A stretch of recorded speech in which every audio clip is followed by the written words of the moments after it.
Janine, bom dia para você. Bom a dia. gente viu, como o Paulo falou, né, os dados aqui em Santa Catarina muito mais expressivos do que a média nacional, comprovando mais uma vez que Santa Catarina é um estado diferenciado.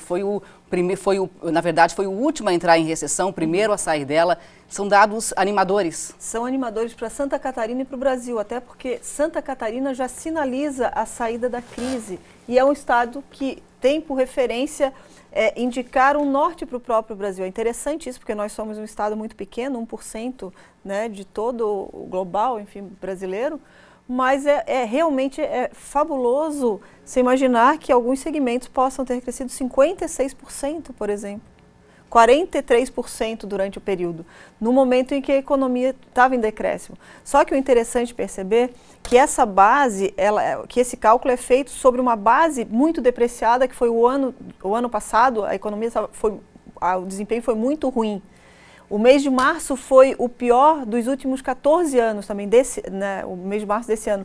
Então os indicadores são positivos, mas a base é depreciada. Mesmo assim, ele se superou, inclusive para o Brasil, porque se esperava a 24ª taxa negativa e, ao contrário, ela cresceu, se superou, né? O que demonstra que a gente está saindo da crise. Só que o mercado ainda está, de uma maneira, não Santa Catarina, mas o Brasil, de uma maneira cautelosa, olhando para esses números. Por quê? Porque não apareceu ainda os reflexos do que aconteceu em maio.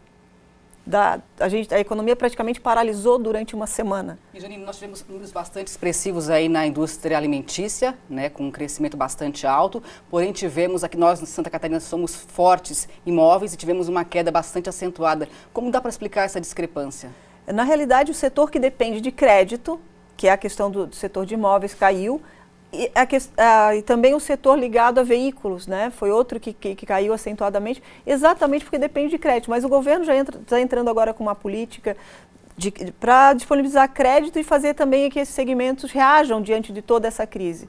E bom perceber que a partir do momento que outros setores estão reagindo, isso gera renda, faz circular riqueza e, consequentemente, as pessoas vão passar a pensar nos bens duráveis, né, que exigem realmente crédito e um maior planejamento do próprio consumidor, que aí, no caso, a questão dos móveis e mesmo a troca de veículo.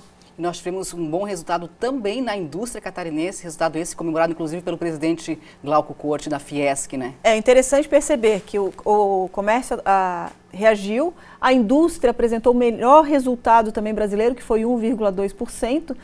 Dos 14 estados analisados, 5 subiram e Santa Catarina foi o que mais apresentou o indicador positivo. E considerando os 4 primeiros meses desse ano, a gente percebe que houve um crescimento de 3%. Para Santa Catarina, esse dado mostra que a gente realmente está num ciclo positivo de recuperação, né? Enfim, e o setor de serviços também cresceu 1%. Então, se a gente juntar indústria, serviços, né, e comércio, a gente vai entrar nessa perspectiva positiva, mas esperando os dados de maio. E que a gente continue aí nessa maré de bons resultados, isso, né, Janine? E com a esperança que o Dia das Mães tenha mantido pelo menos esse crescimento. Muito obrigada pelas informações. A gente volta a se falar na semana que vem. Um ótimo final de semana para você, Janine. Para ti também.